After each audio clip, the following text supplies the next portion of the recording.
All right, so now before reading the final book of Blake's Bible of Hell, which is the Book of Loss, I want to backtrack to the Song of Loss, which is one of the prophetic books written in the same year, 1795, in which he attempts to add the two continents of Asia, Africa and Asia, to his two prophetic poems, America, a Prophecy, and Europe, a Prophecy. And so here I want to read, especially because the Book of Loss is so short. Here we have the Song of Loss. And it opens with this frontispiece here with Urizen sort of looking rather defeated, bowing down before the altar of a dead sun, the sun of materialism, let's say. And it's going to contrast at the end with Saul's bright sun, or Loss's bright sun, even though Loss is generally portrayed as a negative figure by Blake. Nonetheless, this is his poem. And they both are, here's the main title page, and they both are sort of negative demiurges. The Song of Loss. Now, okay, so we'll read it. Here are the illuminations. Some of Blake's best art in this one, whereas in the Book of Loss, there's hardly any art at all. Africa. I will sing you a song of Loss, the eternal prophet. He sung it to 4 harps at the tables of eternity in heart-formed Africa. Remember, for Blake, the shape of Africa resembles a human heart. Urizen faded, Ariston shuddered, and thus the song began. Adam stood in the Garden of Eden, and Noah on the mountains of Ararat. And so we're in Africa here, and he identifies Eden as a place in Africa.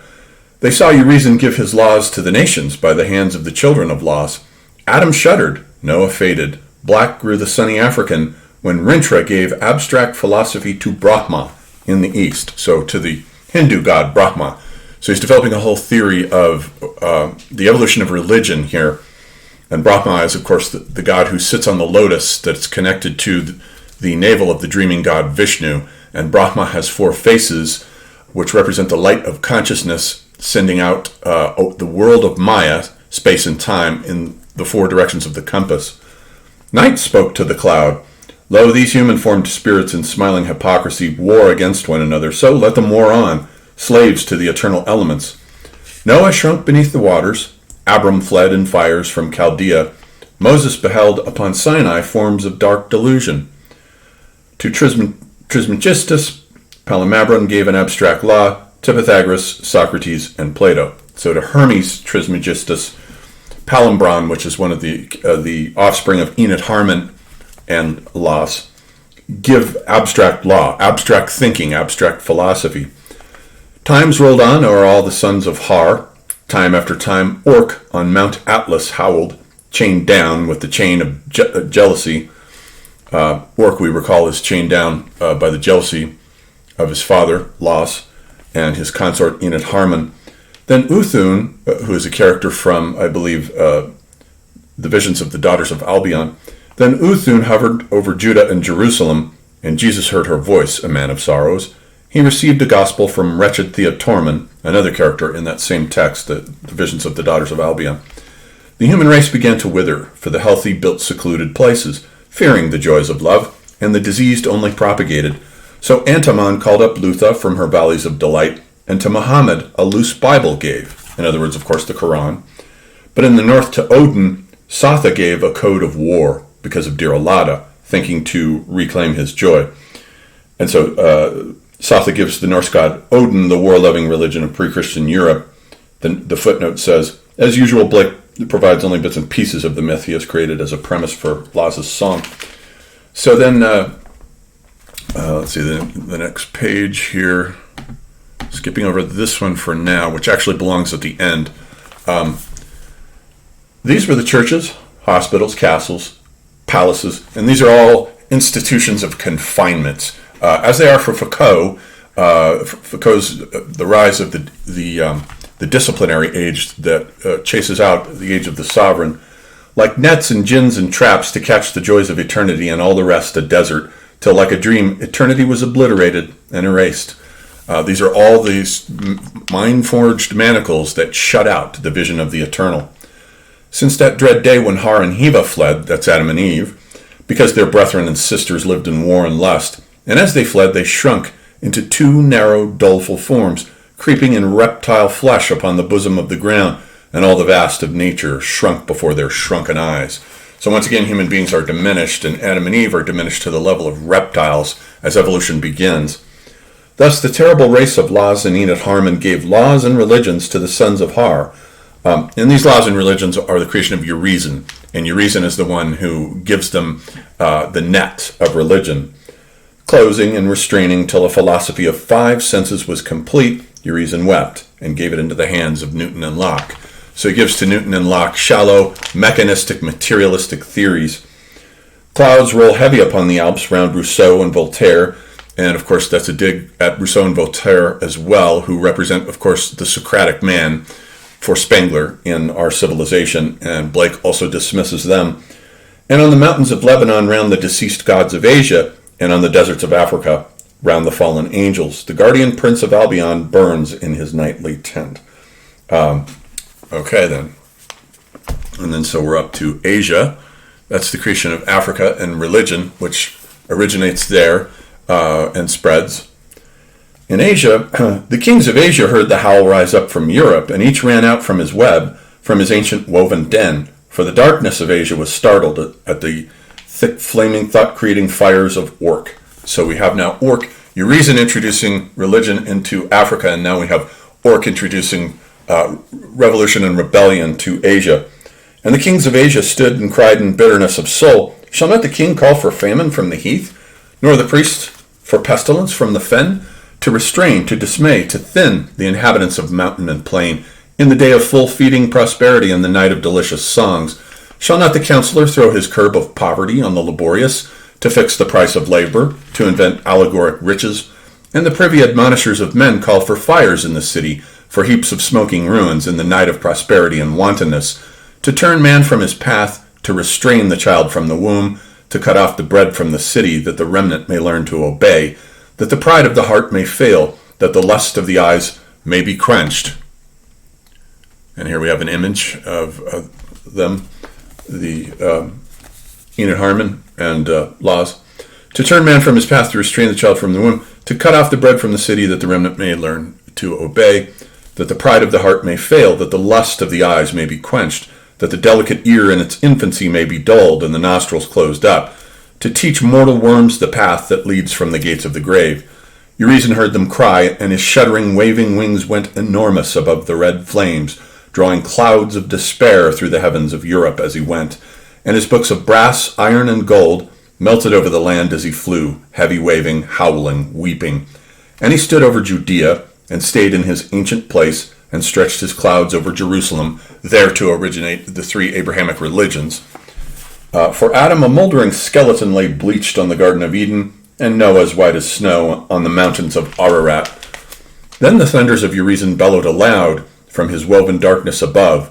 Orc, raging in European darkness, arose like a pillar of fire above the Alps, like a serpent of fiery flame. The sullen earth shrunk. Forth from the dead dust, rattling bones to bones join, shaking convulsed, the shivering clay breathes, and all flesh naked stands. That's a reference to the resurrection of the bones in Ezekiel. Fathers and friends, mothers and infants, kings and warriors, the grave shrieks with delight and shakes her hollow womb and clasps the solid stem. Her bosom swells with wild desire, and milk and blood and glandus wine. In rivers rush and shout and dance on mountain, dale, and plain. The song of loss is ended. Urizen wept. All right, so that's very short. That's the song of loss. And here I'm going to go back to this image that comes at the end. Actually, I don't know why it appears here. That shows now loss. In contrast to the opening image of Urizen bending over a dead sun, here loss has created the living sun, the actual living sun in the role of the demiurge here, which is what is going to happen now as we turn to the Song of Laws, the Book of Laws, rather. Okay, so that's the Song of Laws. And then this is the frontispiece then to the Book of Laws, which shows, I believe, he invents this matriarchal bard named Ino, aged mother, who narrates this song. And there are not many illustrations to this. So the Book of Laws, Chapter 1, Ino, aged mother. And I think we have a title page as well. Yes, the Book of Laws. And then so we'll have to use a digital text here. Aged mother, who the chariot of Lutha guides since the day of thunders in old time, sitting beneath the eternal oak, that was her sitting beneath the cosmic oak tree, trembled and shook the steadfast earth, and thus her speech broke forth. O times remote, when love and joy were adoration, and none impure were deemed, not eyeless covet, nor thin-lipped envy, nor bristled wrath, nor curled wantonness. And so those four aspects, covetousness, envy, wrath, and wantonness, were found healthy outlets in the primordial times.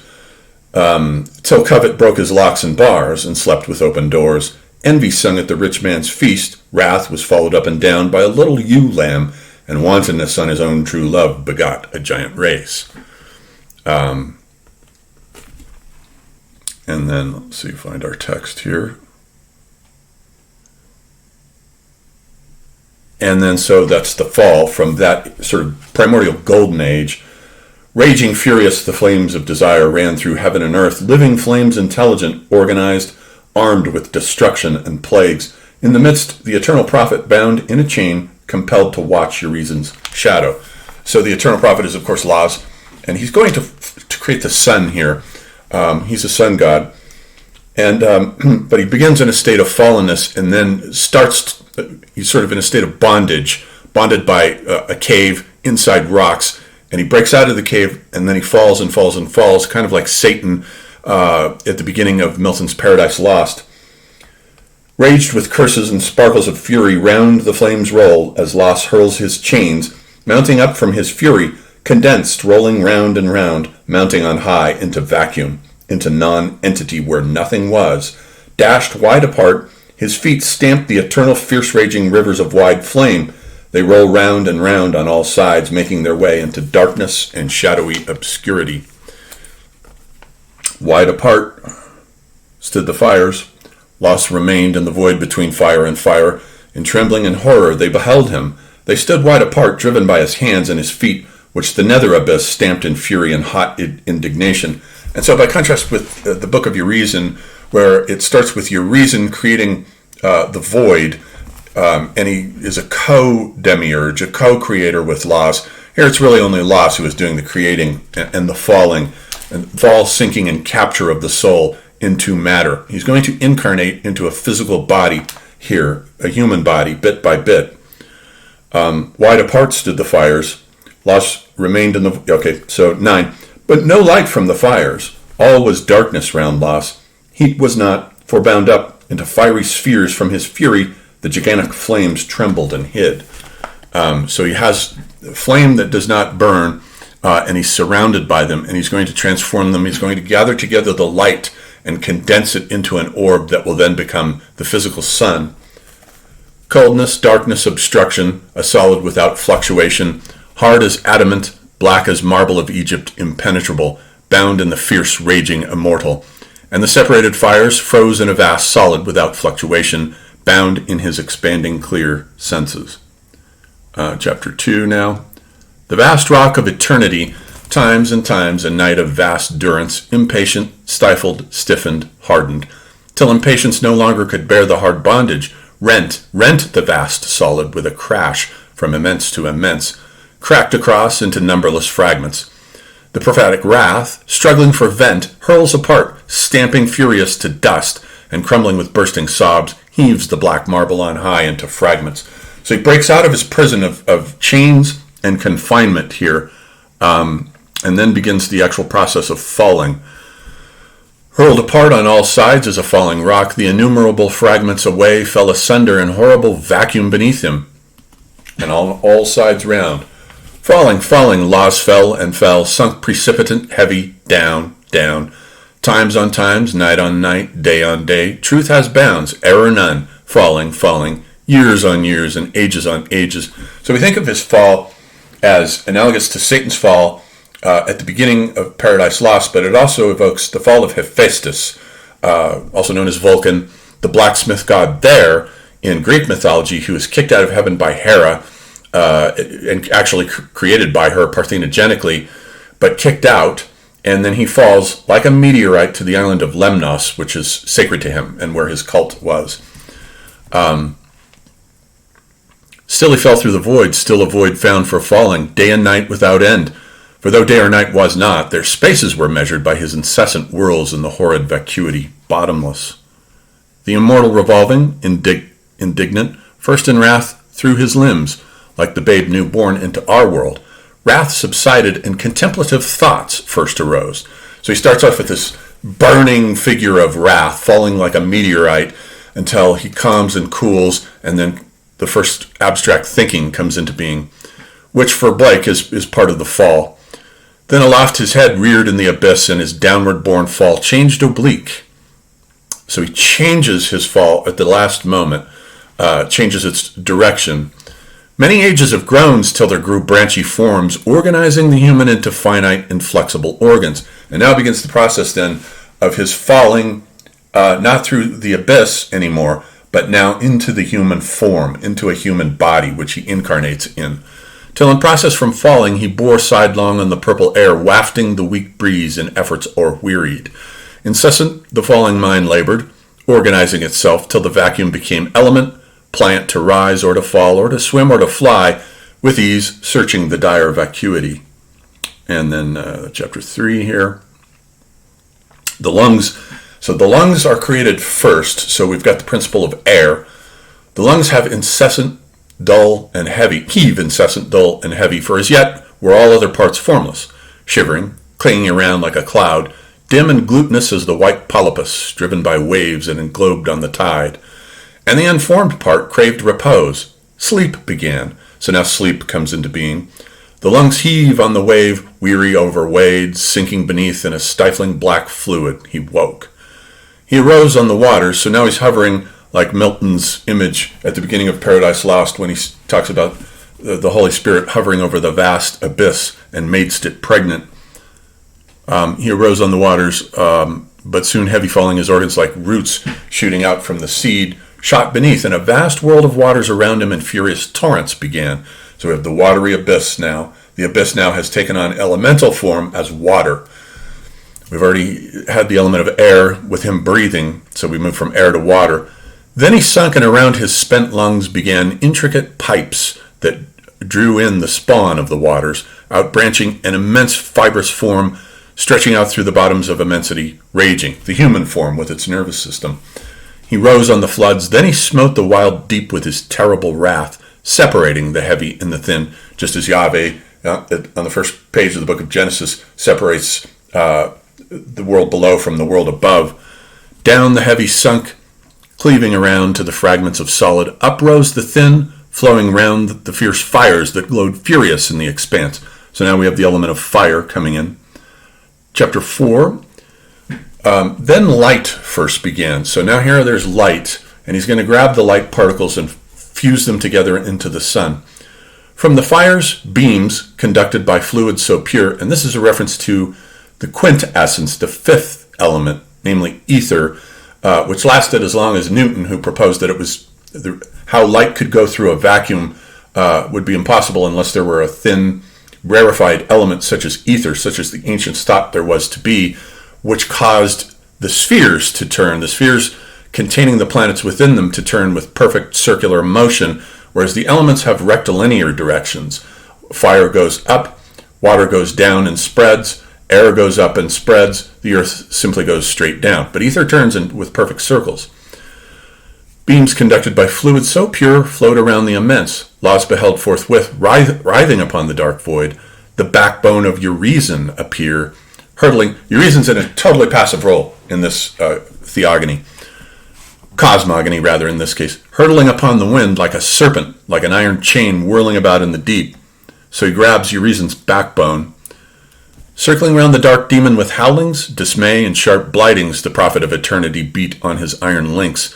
And first from those infinite fires, the light that flowed down on the winds he seized, beating incessant, condensing the subtle particles in an orb. So he grabs all the light particles, and so we have this image of the fall of light into matter in order to create the material sun. Blake makes a distinction between the material sun and the spiritual sun that's in the astral world and is connected to the human imagination. Roaring indignant, the bright sparks endured the vast hammer, but unwearied, lost beat on the anvil till glorious and immense orb of fire he framed. It's kind of like in Tolkien's Silmarillion, where he has the fall of light into matter. I believe at one point he has a giant spider eat a tree of light, which is his version of the fall of light into matter, which is one of the primary themes of Gnosticism. It's also the theme of Arthur Young's book, the physicist and engineer Arthur Young, who wrote The Reflexive Universe in the 80s, where he takes all of science and he re-resurrects, let's say, the great chain of being, and shows how light fell through the principle of bondage there as well, the bondage of light, which has ultimate absolute freedom, and then it's bonded into subatomic particles through forces of bondage, which are then bound together into atoms, which are then bound together into molecules.